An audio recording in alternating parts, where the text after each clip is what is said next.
Hello guys, good morning. Welcome back to my channel JP দুষ্টু। আশা করি তোমরা সবাই ভালো আছো আর আমিও খুব ভালো আছি। সো তোমাদের দিনকাল কেমন যাচ্ছে অবশ্যই কিন্তু কমেন্ট করে জানিও।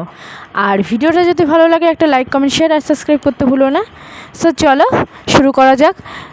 ফার্স্টেই আমি বলে দিই, আজকে কিন্তু আমাদের দীঘার দ্বিতীয় দিন। আর দ্বিতীয় দিনেই কিন্তু আমরা চলে এসেছি একদম সকাল সকাল একদম চা আর বিস্কিট খেয়ে মাছ বাজারে।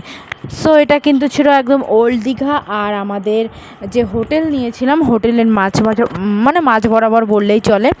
ওখান থেকে আমরা মানে প্রত্যেকটা মাছের দোকান ঘুরেছি। বিভিন্ন ধরনের মাছ রয়েছে এখানে, দেখতে পাচ্ছ পমফ্রেট মাছ থেকে শুরু করে বিভিন্ন ধরনের কাঁকড়া, গলদা চিংড়ি, তারপর তেলাপিয়া বলো, চিংড়ি বলো, কাতলা বলো, ইলিশ বলো, বিভিন্ন ধরনের। হ্যাঁ, আর তোমাদেরকে একটা অ্যাডভাইস আমি দেবো, এখানটায় আসলে কিন্তু অবশ্যই করে ইলিশ মাছটা, কাঁকড়াটা একবার কিন্তু ট্রাই করে তোমরা দেখো, দারুণ কিন্তু। আর এই পোর্শনটা দেখতে পাচ্ছ না, এটা কিন্তু একদম মাছ বাজারের বাইরে। আর এখান থেকে আমরা বেরিয়ে যাব একদম, যেহেতু আর সময় দিতে পারছি না, উদয়পুরে যাওয়ার কথা রয়েছে। একটা টোটো বুক করে এখান থেকে আমরা উঠে পড়লাম সবাই মিলে টোটোয়। আর এই সাইড দিয়ে ওয়েদারটা জাস্ট অসাম, দেখতে পাচ্ছ তো, হালকা মেঘের সঙ্গে মানে কখনো কখনো বৃষ্টি হচ্ছে, আর তার সাথে সমুদ্রের যে একটা হালকা মানে আবহাওয়া বলবো না হাওয়া বলবো, কি বলবো বুঝতে পারছি না। আর এক সাইড দিয়ে রয়েছে মানে সারাটা জমি বলো, রাস্তার সাইড দিয়ে বলো, ক্যাকটাস গাছে ভরা। আর মাঝে মাঝে একটা উঁচু উঁচু ঢিবে মতন, এরকম দেখতে দেখতে, এরকম কাটতে কাটতে সমুদ্রের হালকা আবহাওয়ায় আর এই মেঘলা আকাশের যে একটা অন্যরকম অনুভূতি, এগুলো দেখতে দেখতে চলে আসলাম উদয়পুরের বাজারে। আর উদয়পুরের বাজারেও কিন্তু এরকম মাছ বাজার রয়েছে বড় বড়। এখানে কাঁচা মাছের বাজার রয়েছে, আর এদিকে রয়েছে শুটকি মাছের বাজার। তোমরা যারা শুটকি মাছ খেতে ভালোবাসো, তোমরা কিন্তু এখান থেকে শুটকি মাছ কিনে নিয়ে যেতে পারো। আর এখানটায় বিভিন্ন ধরনের তোমার খেলনার থেকে শুরু করে বিভিন্ন ধরনের মানে কসমেটিক বলো, চশমা বলো, বা মাথার টুপি বলো, শাখা বলো, শঙ্খের যে জিনিস বলো, বিভিন্ন ধরনের জিনিস রয়েছে। তো চলো সেগুলো তো তোমাদেরকে দেখাবো, তার আগে সমুদ্রের ভিউটা আগে তোমাদের দিয়ে দিই। চলো তাহলে।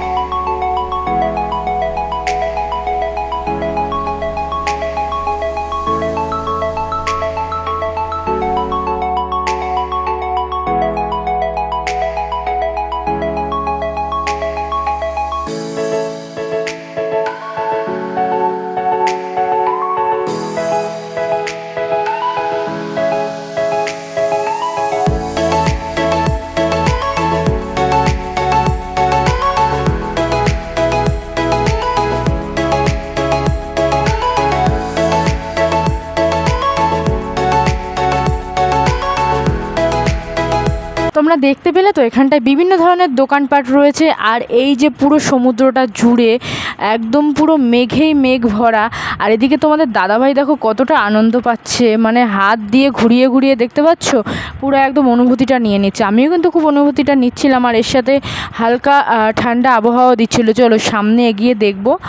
আর একদম প্রায় সামনের পজিশনটায় যাওয়ার চেষ্টা করব, মানে যে পাথরের ঢিবেগুলো রয়েছে ওর ওপারে তো যেতে পারবো না, কিন্তু ওই ঢিবেগুলোর কাছে যাওয়ার চেষ্টা করব।